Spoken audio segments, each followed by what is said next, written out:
So when you're dealing with a side underride crash, you're dealing with the most horrific crashes imaginable. Andy Young has helped spearhead a nationwide effort to prevent side underride crashes. That's when a car crashes into the side of a truck and gets trapped underneath the body of the truck, as Andy demonstrates. You can see the bumpers don't match up.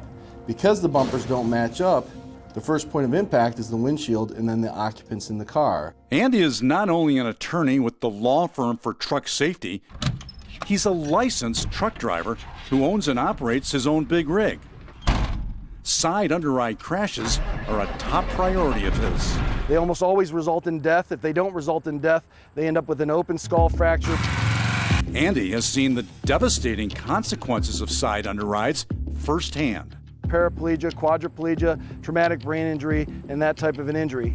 He's fought fiercely for survivors of side underrides and formed strong personal bonds with victims long after their cases are over. Andy has participated in side underride testing 6 times.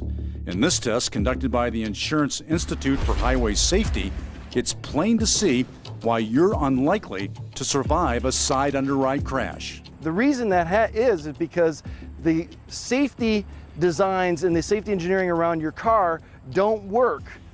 And they don't work because of the first point of impact.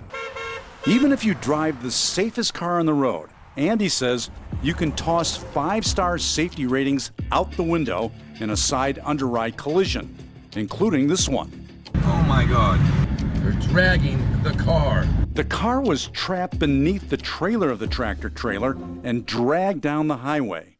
The first point of impact is beyond the hood and into the glass windshield. The second point of impact literally becomes the heads, faces, neck, spine, and chest of the lower profile car's occupants. Andy has provided compelling testimony before Congress, urging lawmakers to implement new safeguards. Andy says hundreds of people a year die needlessly in side underrides. Many fatalities are preventable, he goes on to say, if trucks in this country had the same side guards that are required on trucks in Europe. There's no question this will save a lot of lives. 1, 2, 3, up.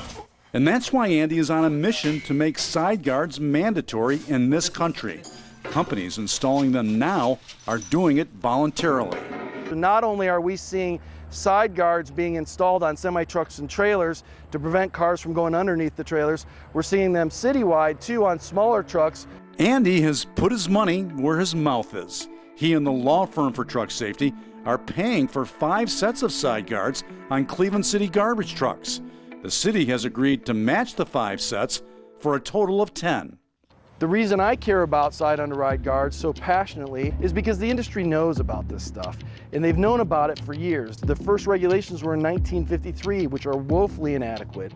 So this has been an ongoing 77-year type of a problem. If Andy convinces Congress to toughen regulations and require side guards, he's confident many lives will be spared. This is Tom Meyer for the law firm for truck safety.